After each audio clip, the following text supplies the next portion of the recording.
Պարոն Քոչարյան, դուք գալու եք նիստերին, պարոն Քոչարյան, նիստերին գալու եք։ Չէ, նկատի ունեմ Վարդովանյան ջան։ նկատի ունեմ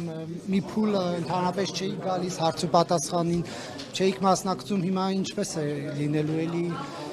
գալու եք, թե Ապրենք կտեսնենք այո։ ինչը պետք է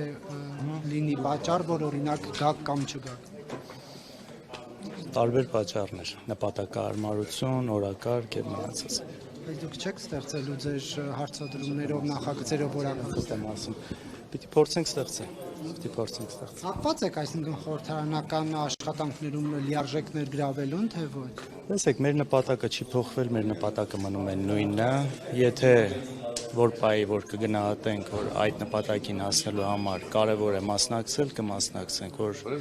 պայն համարենք, որ դա չի ծառայում այդ նպատակին, ուրիշ ավելի գործիքներ կան, որն ավելի լավ կծառայի, կանենք մյուս։ Ո՞րն է նպատակը Նիկոլ Փաշինյանին Նպատակը իշխանափոխություն է, իհարկե։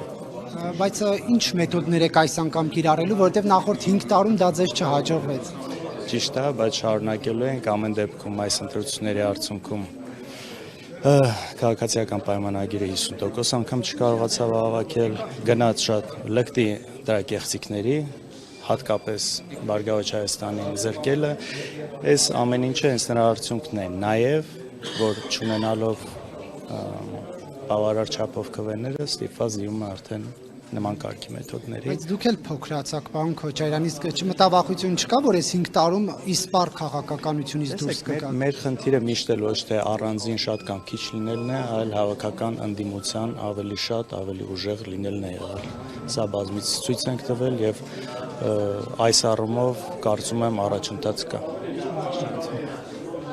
Նիկոլ Փաշինյանը նորից Առաջին հերթին չեք լայքել այդ ստատուսը։ Առաջին հերթին ինձ համար, եթե անկեղծ լինեմ, անհասկանալի էր ինչի է եղել այդ հայտարարությունը ընդհանրապես եւ հետո այդ հայտարարությունը ես ուղղակի գնահատում եմ այնպես, որ ավելի շատ պայքարից դուրս գալ, գնալ, փախնել էր համարում մանդատ չվերցնելը եւ այդ իսկ պատճառով գնաց այդ քայլին մնացածը ինքը ասել է, ինքը գրել է Աղվան Վարդանյանը իմ ավագ գործընկերն է, ում հանդեպ ես ունեմ շատ մեծ հարգանք, որտեղ նա վաստակել է այդ հարգանքը։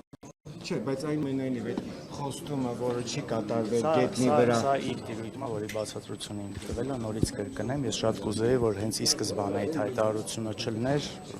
որ հետո մնացած այդ ամբողջ պատմությունը չլներ։ Ինչևէ, լավ կլներ, որ այդ ամեն ինչ չլներ, բայց դա կա եւ ես ավելի փորձեցի բացատրեմ նաեւ իմ հասկանալով իր շարժառիթը ոնց որ խոսքը չպարելու այսպես ասած։ Քոչարյան, այս խորհրդարանում ծեծ ու ջարդ, հայոյանքներ լինելու են, թե ոչ։ Հույս ունեմ, որ ոչ, բայց տեսնենք ինչպես կլինի։ Հայողներից եք կկարողանաք այս անգամ ձեզ զսպել։ Հույս ունեմ, որ այո։ Ավելի ճիշտ հույս ունեմ, որ առիթը չեն տա, որ հայհոյեմ։